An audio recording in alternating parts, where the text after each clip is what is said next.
राष्ट्रीय जनता दल के नेता तेजस्वी यादव 10 सितंबर से कार्यकर्ता संवाद यात्रा की शुरुआत करेंगे। इस यात्रा के माध्यम से वे अपनी पार्टी के कार्यकर्ताओं को मजबूत करना चाहते हैं, साथ ही जनता से जुड़कर बिहार में वही असर पैदा करना चाहते हैं जो असर राहुल गांधी ने अपनी भारत जोड़ो यात्रा से पूरे देश में किया था। लेकिन इस यात्रा में तेजस्वी यादव ने पार्टी के प्रतीक बन चुके हरे गमछे पर प्रतिबंध लगा दिया है। लेकिन चूंकि हरा गमछा और हरी टोपी राष्ट्रीय जनता दल की पहचान बन चुकी है और उनके पिता लालू प्रसाद यादव ने इसे राजद कार्यकर्ता होने का लाइसेंस बताया था, हरे गमछे पर प्रतिबंध के बाद इसको लेकर चर्चाएं शुरू हो गई हैं।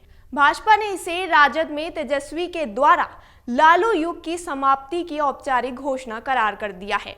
नमस्कार, मैं पंकज श्रीवास्तव और आप देख रहे हैं अमर उजाला।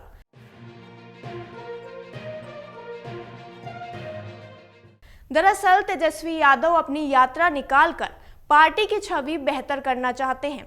पिछले विधानसभा चुनाव में वे बहुत कम सीटों से बहुमत से पीछे रह गए थे।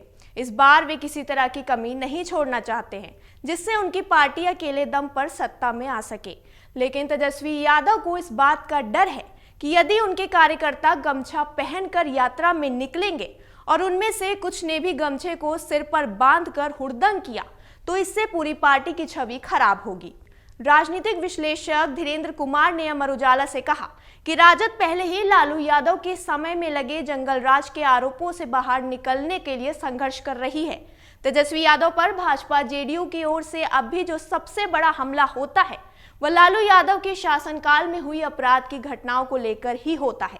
भाजपा जेडीयू अपराध के मुद्दे पर ही राजद को घेरते हैं। ऐसे में यदि इस बीच तेजस्वी यादव की यात्रा में कोई हुड़दंग होता है तो इससे तेजस्वी और राजद दोनों की छवि को नुकसान होगा। उन्होंने कहा कि बिहार विधानसभा चुनाव के ठीक पहले राजद इस तरह का खतरा नहीं उठा सकती। यही कारण है कि तेजस्वी ने बहुत सोच समझकर हरे गमछे पर प्रतिबंध लगा दिया है। राजनीतिक तौर पर उनका यह निर्णय सही भी है।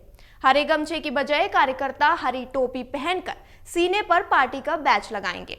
भाजपा प्रवक्ता जयराम विप्लव ने कहा कि लालू यादव ने हरे गमछे और टोपी को राजद कार्यकर्ता होने का लाइसेंस करार दिया था, लेकिन तेजस्वी यादव ने हरे गमछे पर प्रतिबंध लगाकर यह बता दिया है कि अब वे राजद को अपने हिसाब से चलाएंगे। उन्होंने कहा कि जिस तरह अखिलेश यादव ने मुलायम सिंह के रहते ही पार्टी पर कब्जा कर उनका अपमान किया था, तेजस्वी यादव अब उसी तरह लालू यादव का अपमान कर रहे हैं। जयराम विप्लव ने कहा कि राजद अपराध, अराजकता और कुशासन का प्रतीक बन चुकी है।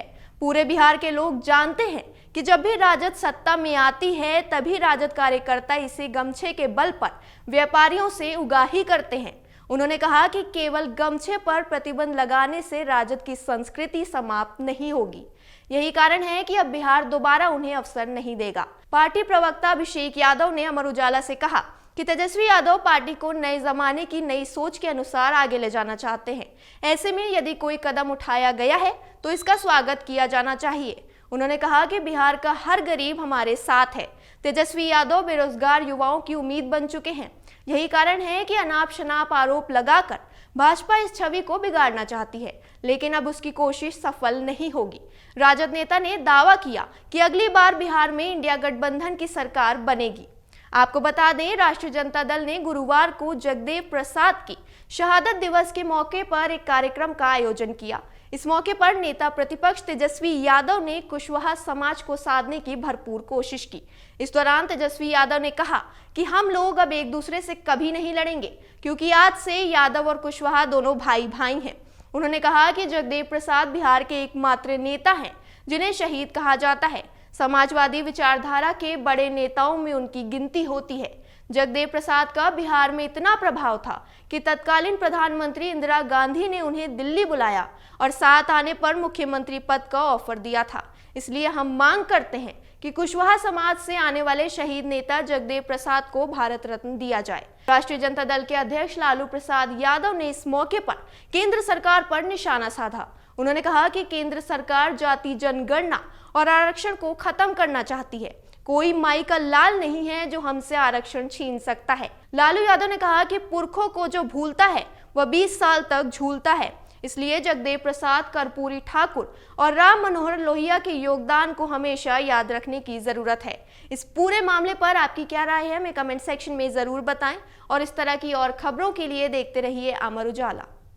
अगर आप ये वीडियो YouTube पर देख रहे हैं तो हमारे चैनल को सब्सक्राइब करें और बेल आइकन को दबाना ना भूलें। अगर आप Facebook पर ये वीडियो देख रहे हैं तो हमारे पेज को लाइक करें।